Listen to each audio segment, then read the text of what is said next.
After 2 street circuits, we return to a permanent track at Kota, which offers a very interesting mix of corners. It's a layout that demands precision from everyone. The team in terms of setup and the drivers in feeling at one with the car. The weekend will be even more challenging with the sprint format, giving us just 1 free practice session before heading straight out into competitive sessions. We know we haven't maximised the potential of our package in the last few races, but the team is united and fully determined to turn things around. Has the team fixed the plank wear issues, Fred? Kia ora, I'm Kimmy, I talk F1 in the world's second worst accent, and these are my 3 burning questions for the 2025 US Grand Prix.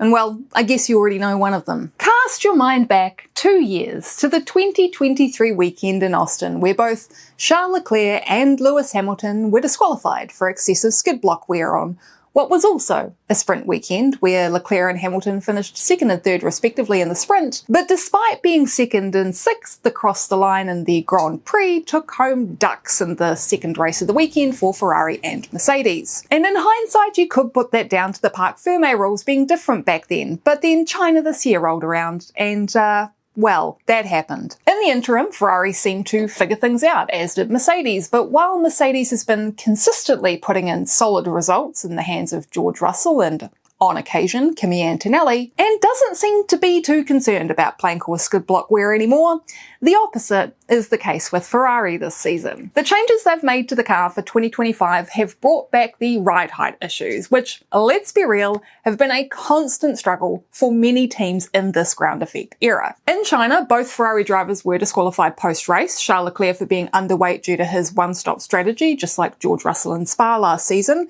and Lewis Hamilton after the high of winning the sprint for plank wear due to what Ferrari deemed a miscalculation. However, Ferrari has continued to struggle with their ride height all year, which Fred Vasseur has admitted has diverted a lot of attention from other issues with the car this season, which is evident in their tenuous 3rd position in the Constructors' Championship.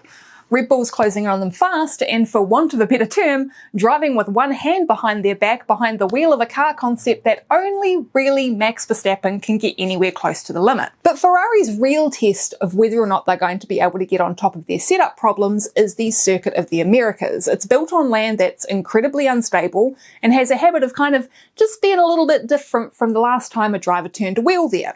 It's not the kind of issue that can be fixed by resurfacing either. It's a problem that lies fundamentally with the soil that it's built on.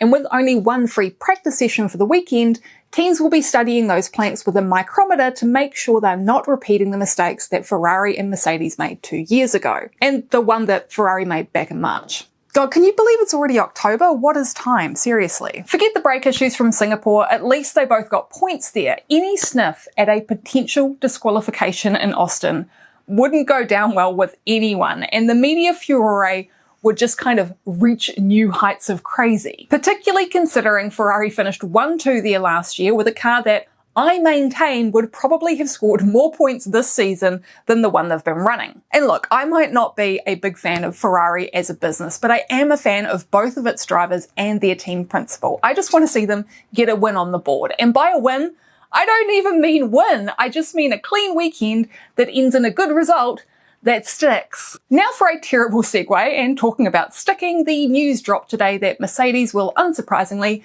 be sticking with its current lineup into the 2026 season. But this question isn't about Mercedes, nor is it about Kimi Antonelli or George Russell. It's about how a lot of the driver market spotlight has been on those 2 seats for the last couple of months.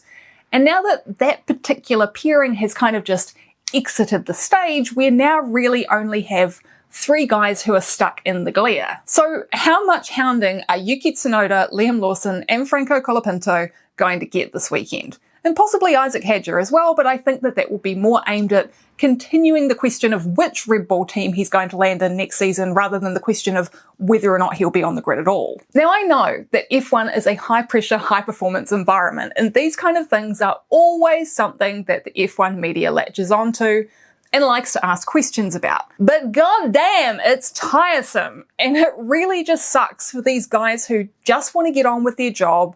They want to knuckle down, they want to focus on trying to keep their seats, but are instead being constantly harangued about something they've repeatedly stated they don't know, and everyone knows will be confirmed with an official press release when the decision is final and they're allowed to talk about it. Yes, silly season is fun times. When it comes to speculation, it's the gold standard. But it's just that, speculation. I never really know what reporters are trying to achieve by asking these same questions on repeat every weekend, and that might sound mean, but I mean, come on. Sure, you know most things are probably going to get a PR response that fits within strict parameters, but the seat question is the lowest of the low-hanging fruit. Just keep it to the podcast, guys. We used to laugh at Volta Costa's overly long questions, but at least they were interesting. So I hope to God that Yuki, Liam and Franco don't lose their minds repeating over and over that no decision has been made yet, and they head to Mexico with all their hair. Finally, and kind of carrying on from my post-Singapore conclusions video, will the F1 Broadcast Centre take on board some of the feedback from last time out and be a little bit more brave with its choices of what storylines to follow? Did I say brave? I meant logical. Now, I'm not going to get into the whole partners and family members debate in depth here. I have a few thoughts on it. What I will say is it's not new. Biz and I have been rewatching 2009 recently and have seen a whole lot of Jessica Michibata and Nicole Scherzinger. My concern with this topic is more about the pressure for these women specifically to be constantly on because they never know when the camera is going to cut to them, and that can't be a very nice way to watch your partner race, even if your primary income comes from being an influencer and you benefit from the supposed exposure. And this is purely speculation, but I imagine this at least played a small part in Carlos Sainz's critical comment about the Singapore broadcast direction. And I also don't hear complaints when Anthony Hamilton or Jos Verstappen or Benedetto Vigna are on screen. It just seems kind of low-key misogynist to me, honestly. Personally, I think garage shots should be on team members actively working only, and the additional flavour should be kept to like pre-session build-up and some kind of, I don't know, reactions compilation on YouTube or something. I doubt I'd notice if they got rid of cutting to the guests, but that's just me. The key issue with the broadcast is more about timing and the broadcast centre's ability to make judgment calls around what on-track action should be the focus at any particular point.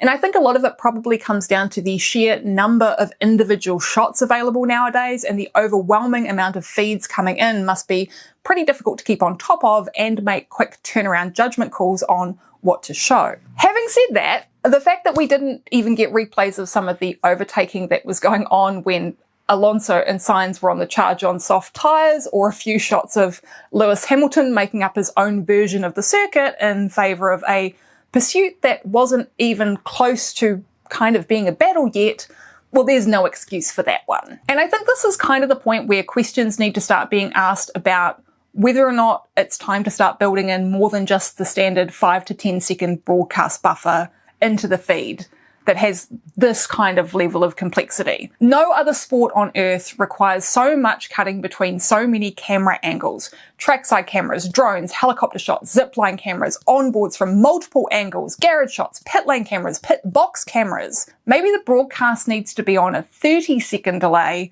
to allow for cutting to certain replays or action that's happening alongside something that's still kind of building up and might end up being something really exciting. And I know what you're all going to say. It's not live then. What if I'm on Twitter and I get spoiled? With all due respect, don't be on Twitter when you're watching a Grand Prix then. So that's my 3 burning questions for the 2025 US Grand Prix. What are yours? Are you all about the McLaren fallout both on track and in the courtroom? Are you one of the many Kiwis out there hoping Liam Lawson can pull something out of the bag and keep himself in the conversation for next year?